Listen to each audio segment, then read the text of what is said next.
You probably think a church building only exists for one thing: Sunday morning, hymns, a sermon, a few hundred people filing in and out, then quiet again until next week.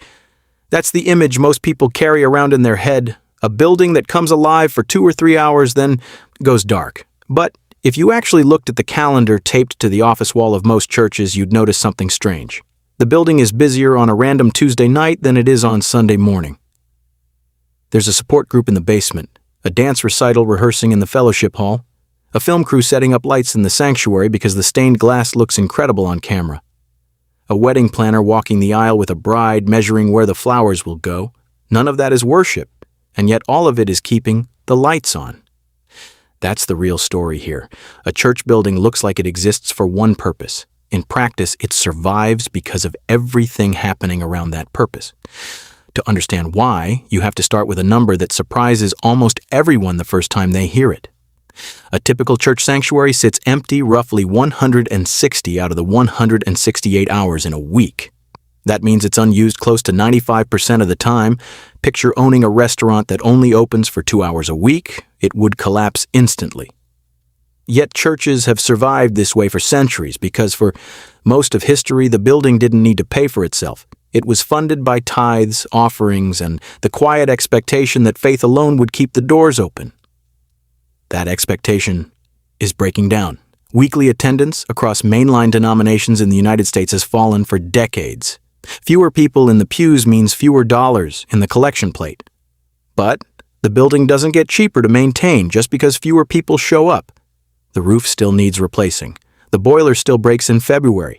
The insurance bill still arrives every year, often larger than the year before, because insuring a 100-year-old structure full of stained glass and wood is not cheap.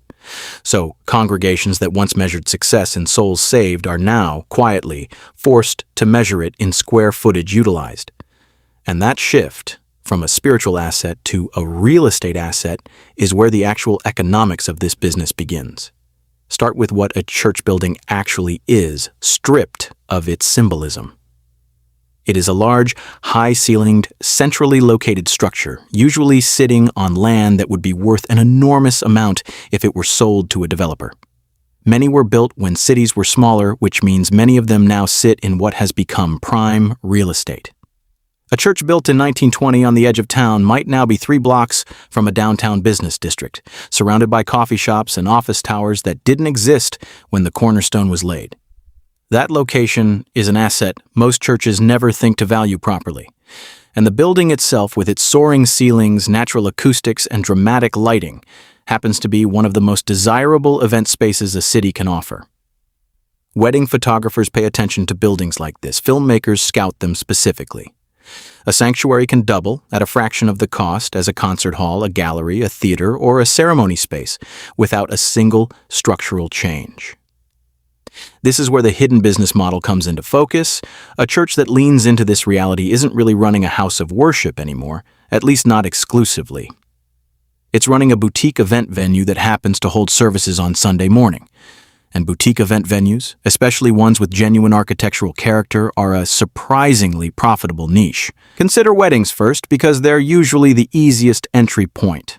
A couple looking for a ceremony venue with real character, stone arches, tall windows, a center aisle built for exactly this purpose will often pay more for a historic sanctuary than for a generic hotel ballroom. Rental fees for a single afternoon in a well-located, well-maintained church can run anywhere from a few $100s for a small congregation to several thousand for a landmark building in a major city. And here's the part that makes the math work so well. The marginal cost of hosting that wedding is almost nothing. The building already exists. The heating and lighting are already running for other purposes. Someone has to unlock the door and turn on the sound system, and that's close to the entire additional expense. That's the same economic logic behind a parking garage or a toll road. The infrastructure is already built and already paid for. Every additional booking is close to pure profit because there's almost no variable cost standing between the empty room and the rental fee. Now widen the lens beyond weddings. A fellowship hall built to hold coffee hour after service is functionally identical to a banquet hall.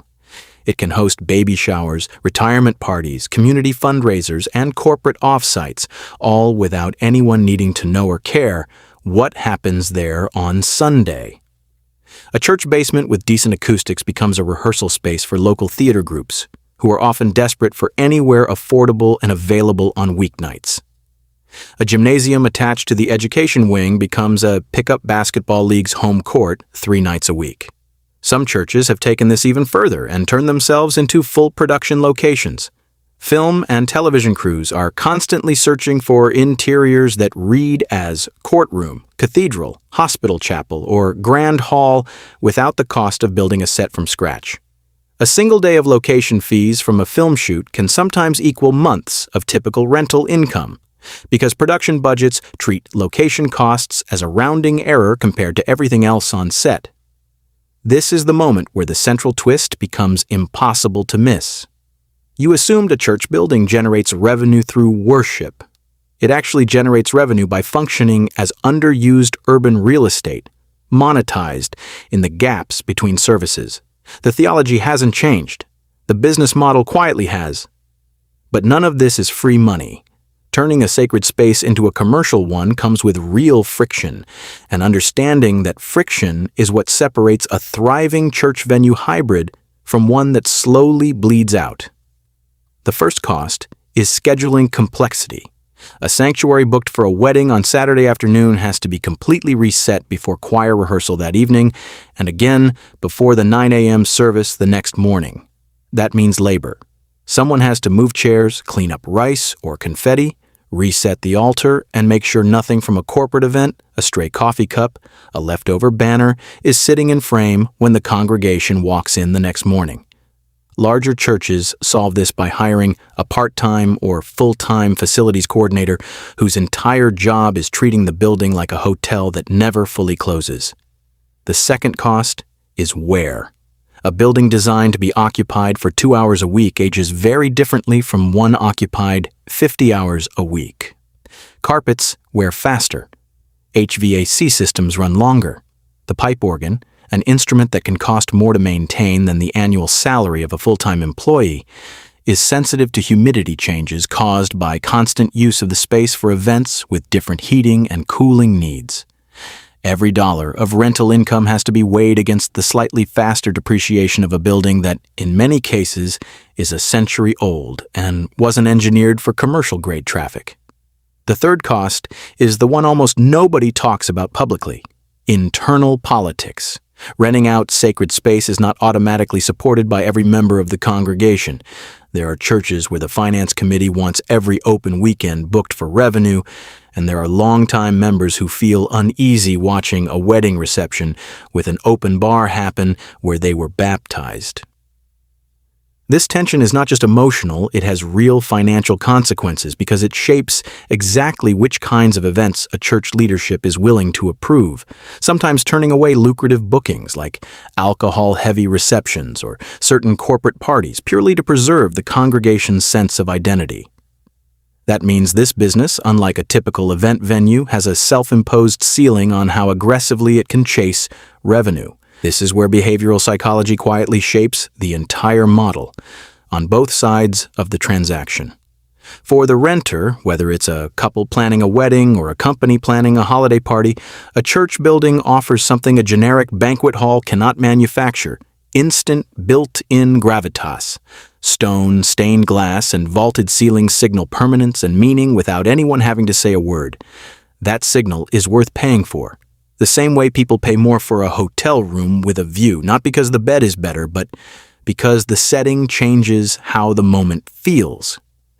This is the same psychological lever a luxury venue uses, borrowed by a building that was never trying to be a luxury venue in the first place. For the church itself, the psychology runs differently. Congregational leadership often frames the decision to rent out space not as a business pivot, but as stewardship, a responsible use of a resource God has already provided. That framing matters enormously because it lowers the emotional resistance to what is, functionally, running a side business. Calling it stewardship rather than commerce lets a 200-year-old institution do something quite modern: diversify its revenue streams without feeling like it has betrayed its purpose. Now look at a real example of how far this model can be pushed. Consider Old First Reformed Church in Brooklyn, a congregation that, facing declining membership and a building expensive to maintain, deliberately restructured itself around hosting concerts, community events, and rentals to keep the doors open, turning the sanctuary into a working part of the neighborhood's cultural life rather than a space reserved solely for Sunday morning. Or look at the broader trend across major cities where historic churches with prime downtown locations have become some of the most requested wedding and event venues specifically because their scarcity. There are only so many buildings like this left, and their character cannot be replicated by a new construction hotel ballroom no matter how much money is spent trying. That scarcity is the final piece of the puzzle, and it's the reason this business model can actually scale into something sustainable rather than a stopgap.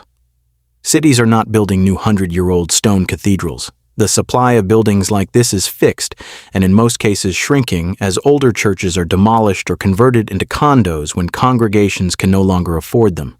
Every church that successfully repositions itself as an event space is essentially claiming a permanent seat in a market that will never see new competitors built from scratch.